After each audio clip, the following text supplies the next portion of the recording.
In the spirit world, there is a place that was not built from stone, not built from wood, and not shaped by anyone's hands. It was born from voices. Voices that humans once released when no one was beside them. Voices whispered through tears. Voices swallowed back into the throat because their owners were afraid to speak loudly enough. And voices that even the speakers themselves believed no one would ever hear. That place lies deep within the spirit world, beyond a path without shadows, behind a muted stone door that opens only when a weary soul arrives with a tired heart. Behind that door is a silent hall so vast that its end cannot be seen. The ceiling disappears into darkness. Along both walls stand ancient stone shelves, and upon those shelves float tens of thousands of golden lights, still and quiet, like fireflies that have forgotten how to fly. Each light is a single prayer. Some shine brightly because they were spoken with a heart full of hope. Some are faint, almost extinguished, because their owner spoke them with uncertainty. And some remain suspended in the air. They do not move forward. They do not return. They do not fade away. They seem to be waiting for someone to listen.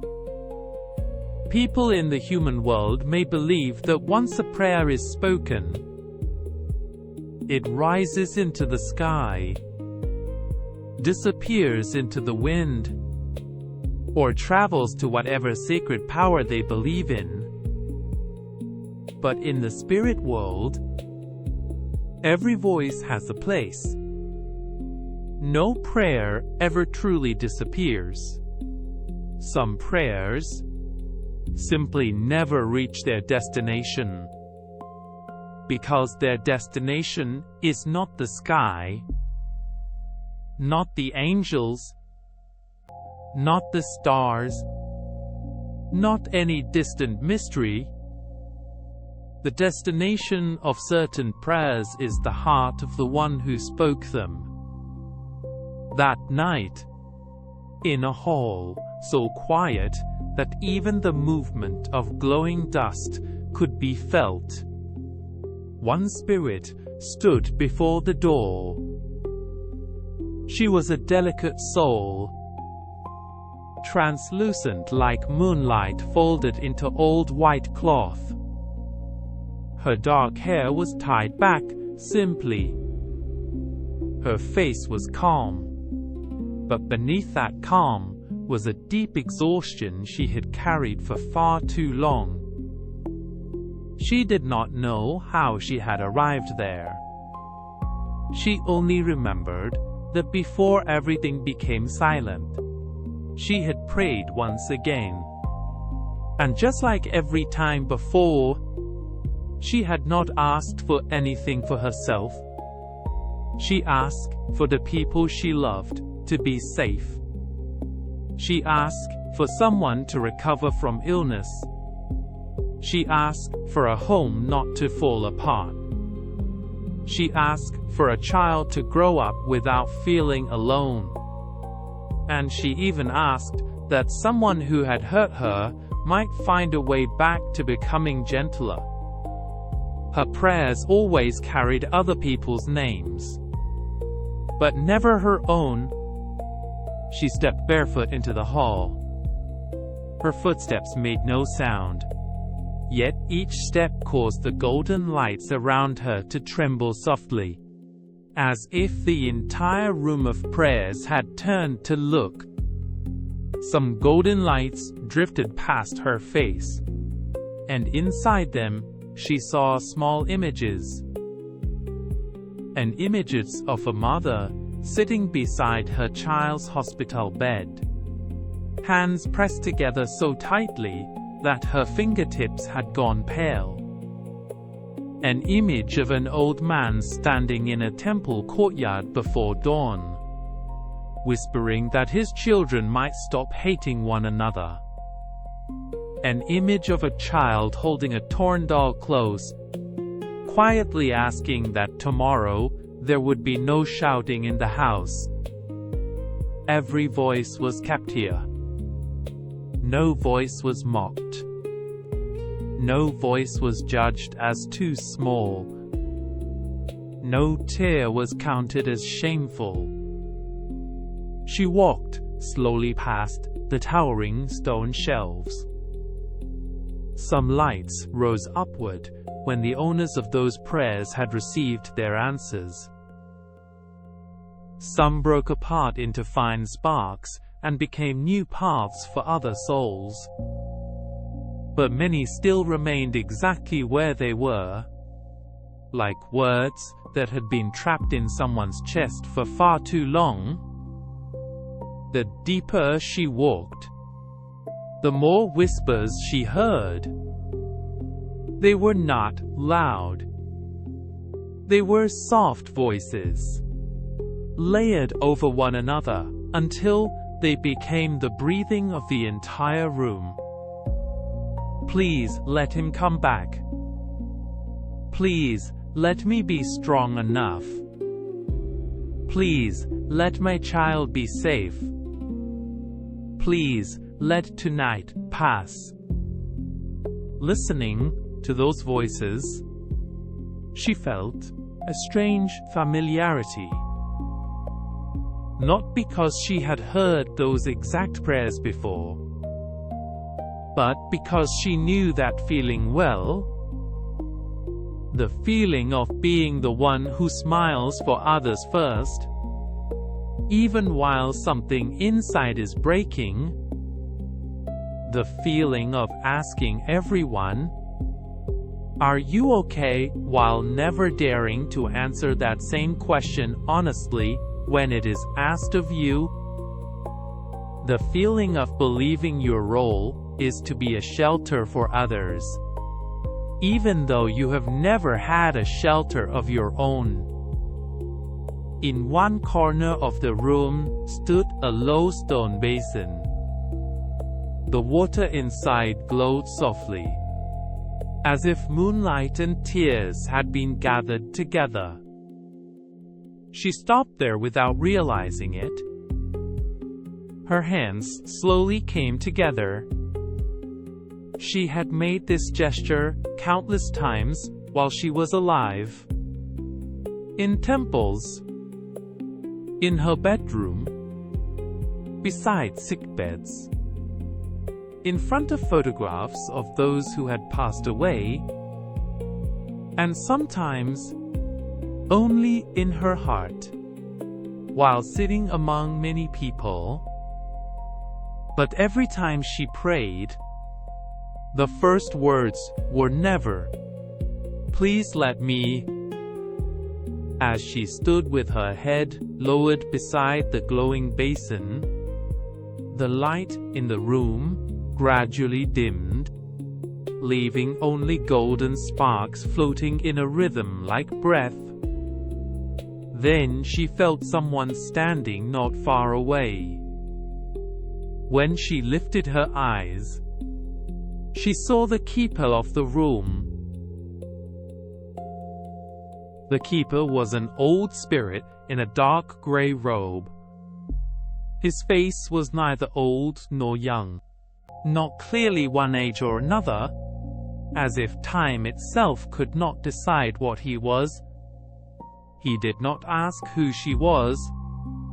He did not ask why she had come. He simply stood there, like someone who already knew the answer. She asked softly, "Where is this place?" The keeper replied, This is the room that listens to prayers. She looked at the countless lights around her. Then, why do some of them remain suspended like that? Because no one has listened to them yet. No one in the heavens. He slowly shook his head. Not the heavens. Some prayers need their owners to accept, first, that their own voice has value. She felt the water in the stone basin tremble, though nothing had touched it. I don't understand. You do, the keeper answered. You simply do not dare to believe it yet. The room became even quieter. Tens of thousands of prayers seemed to lower their voices, making space for one voice to return. And in that silence, one small, golden spark moved.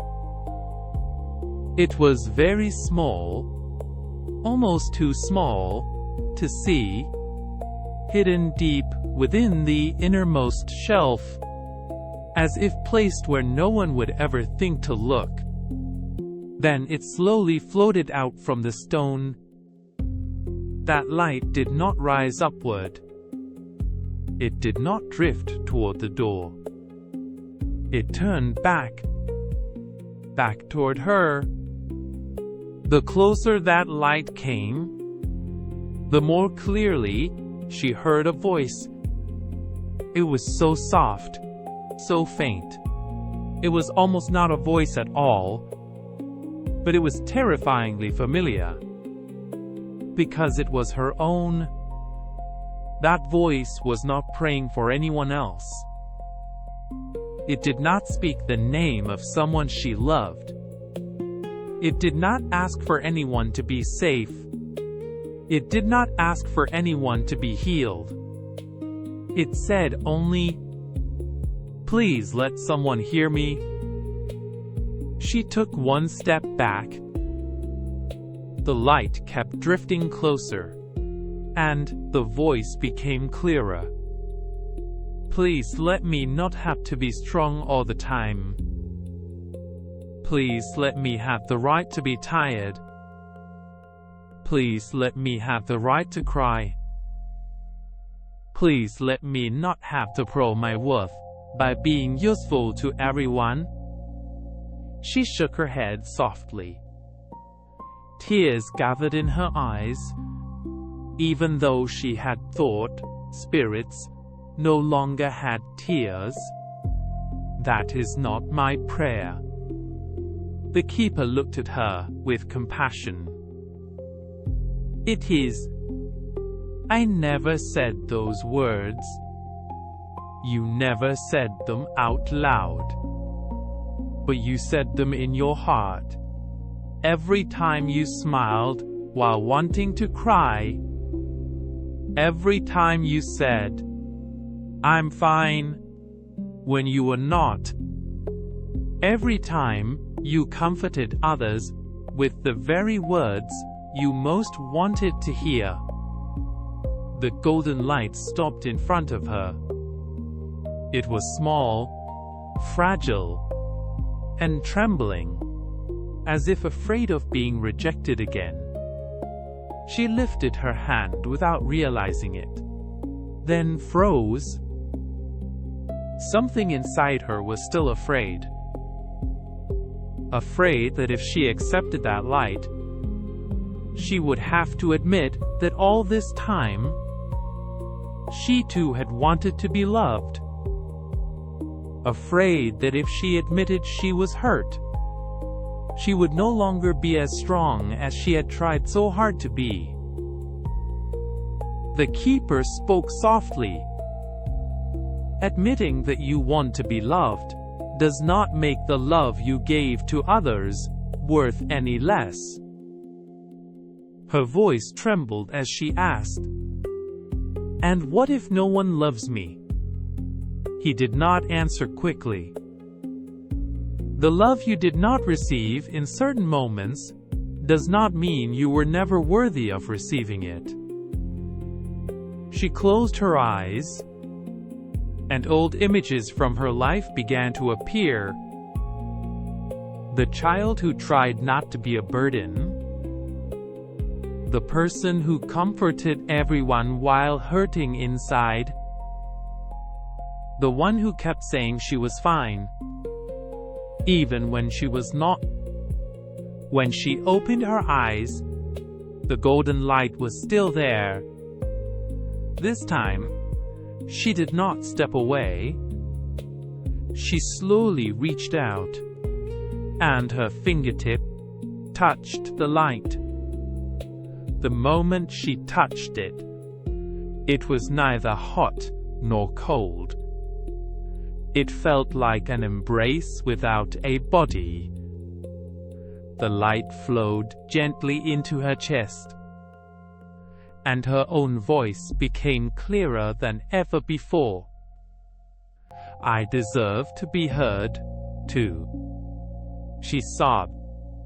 Not only because it hurt, but because at last, that hurt had somewhere to rest.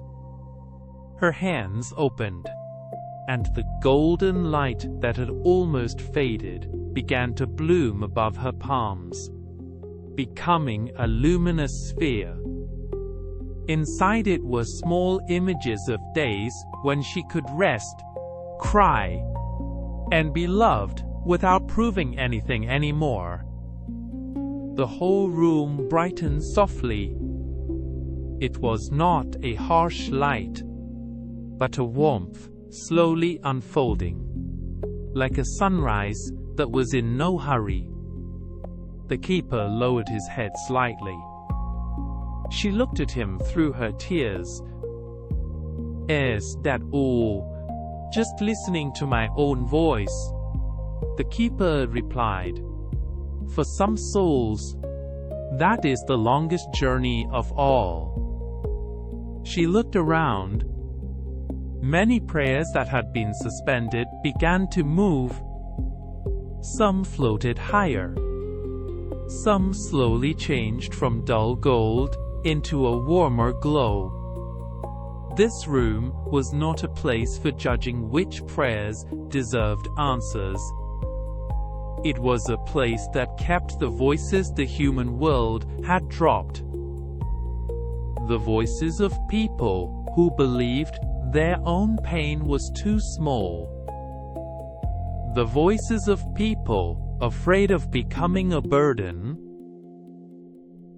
The voices of people who cared for everyone until they forgot to ask whether they themselves were still okay.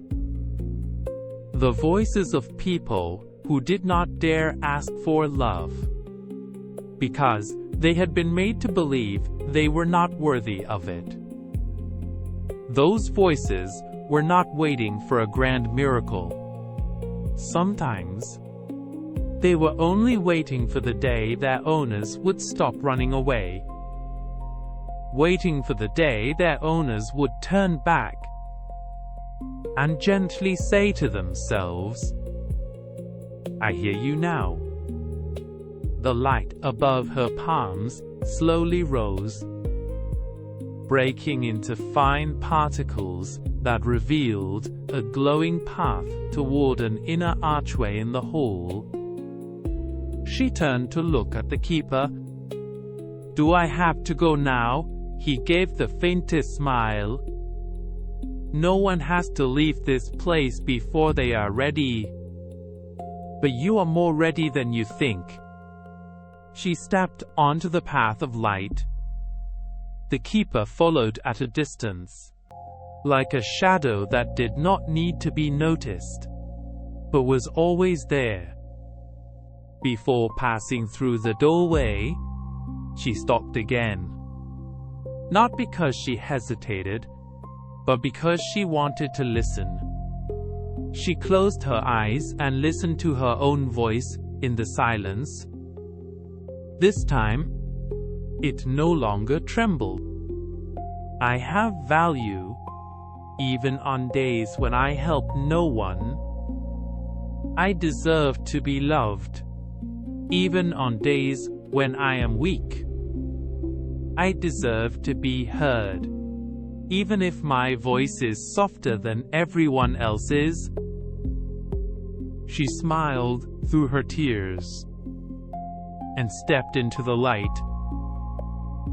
After she was gone, the room that listened to prayers became silent again. But it was not the same silence as before. It was a silence in which something had been released. The keeper stood among the glowing particles, watching the small prayers that still remained suspended. He knew there were still many voices waiting for the day they would return to their owners. If one day you feel that your prayers are unheard, if you have ever asked for everyone else to be happy, but forgotten to ask whether you yourself are happy, if you have ever been a shelter for many people, but did not know where to let yourself rest, please know this: that voice has not disappeared. It may be floating in a quiet room somewhere, waiting for the day you turn back and hear clearly, for the first time, "I deserve to be heard." 2. Because some prayers do not disappear, they are only waiting for the day their owners believe that they deserve to be loved too.